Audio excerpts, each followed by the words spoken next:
Welcome to Bible Workouts. I'm Jason Camacho. If you want to learn how to study the Bible in order to understand God's Word better, you're in the right place. These shorter tutorial videos are designed to be bite-sized Bible workouts that you can implement immediately into your own personal Bible study. In this video series, we're going to walk through the basics of biblical interpretation, and we're going to look at a general Bible study format that you can start using immediately. This is one of the video lessons from our free Bible study course. You can find the full course on our website titled Bible Study Foundations, which includes quizzes, homework, and helpful questions for self-reflection. I pray that course blesses you. Let's get into today's Bible workout.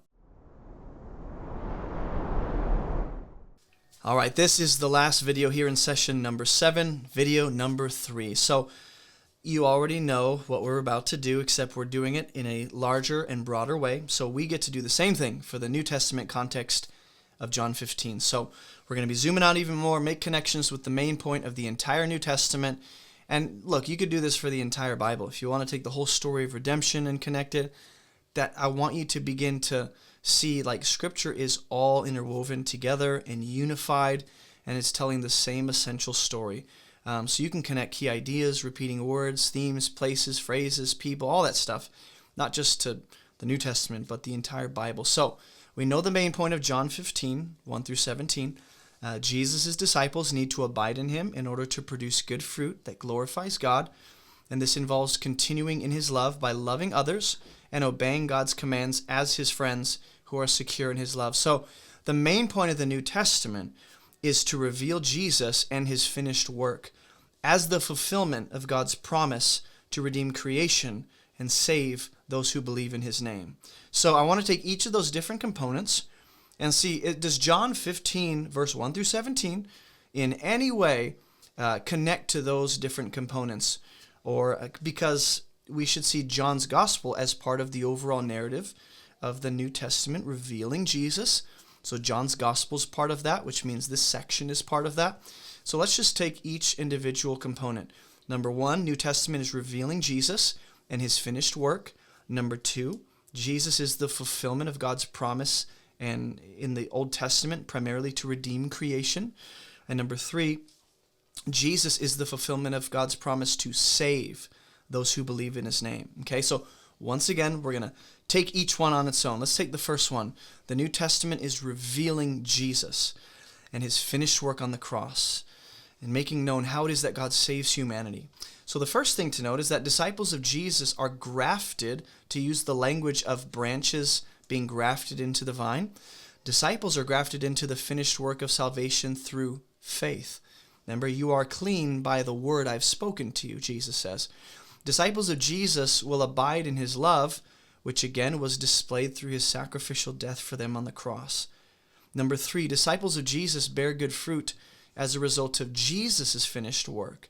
So it's as if Jesus' finished work and the word that he plants in your heart is like seed that produces good fruit. Number 4, disciples of Jesus obey God as his beloved friends because of Christ's finished work. In other words, now we frame this up within the context of a person responding to the love of God and the finished work of Jesus, which makes it a little different. Number 5, obedience to God's commands is the reasonable response to Jesus' finished work on the cross. So when Jesus says, obey my commands, abide in my love, that is the appropriate response to what Christ has done for us on the cross. So, and even there's probably some dimension of Jesus revealing the nature of his work progressively throughout the Gospel of John here in chapter 15. So I just want you to begin thinking about this as you read the Bible on your own. How does this connect to the macro narrative of Scripture? The second component of the main point of the New Testament is that Jesus is the fulfillment of God's promise to redeem creation. So now I want to read this through the lens of Jesus redeeming creation in light of that. So Jesus redeems creation, but he starts with his people, those who have faith. They bear good fruit. Jesus redeems or purchases his people as a tremendous act of love. And this is the love that the disciples of Jesus get to enjoy and abide in, right? That's the kind of love, a redemptive love. Jesus redeems his people in order to make them capable of bearing good fruit. So how can you bear good fruit? You have to be redeemed and regenerated by the Spirit of God. Jesus' act of redemption was in obedience to the Father and benefits us.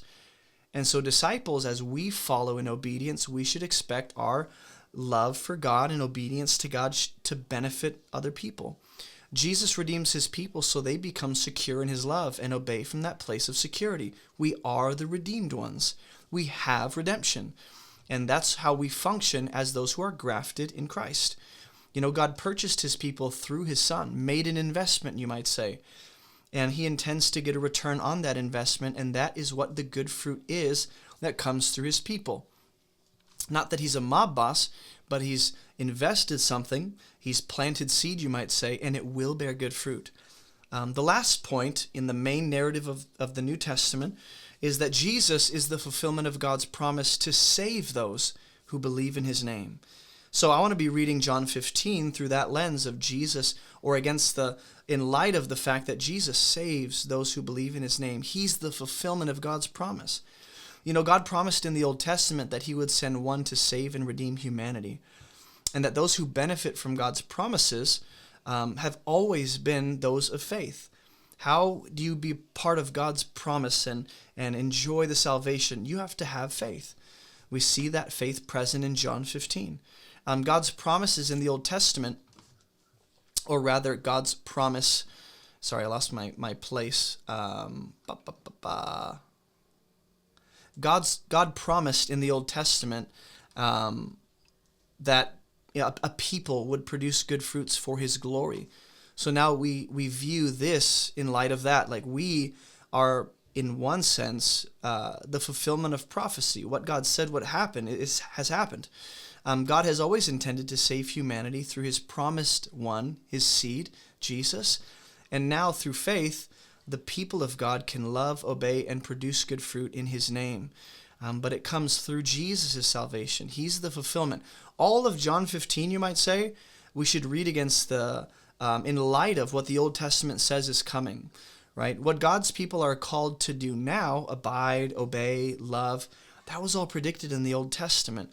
But it was missing something. We couldn't do that until Jesus comes to fulfill these promises and make this all possible for us. So we're reading in John 15 what Jesus has now made possible, what the Old Testament prophesied of, and that just brings a different level of understanding to what Jesus is commissioning his people to do. So this is how we connect a biblical passage to the New Testament and the macro narrative of the entire Bible. See, John's gospel is part of the New Testament, and this gospel, including John 15, is part of the way that God is revealing his son Jesus as Redeemer, as Savior, and as God's promised one. This is the lens through which we should read anything in John's gospel and the New Testament. So the main point of the New Testament is Jesus, and that should influence how we interpret any section of the New Testament. So we're going to begin session number 8 in the next video, where we kind of fill in the gaps of the observation, interpretation, and then in session 9 we'll get to application. But in between each of these phases is something called meditating on the scriptures, which involves asking questions. So I'm going to show you some examples of what that might look like and how you can begin to do this. But man, asking questions is such a valuable tool, discipline even, that God has given us access to. So I will see you in session number 8, where we begin to look at what it means to meditate on the truth of Scripture.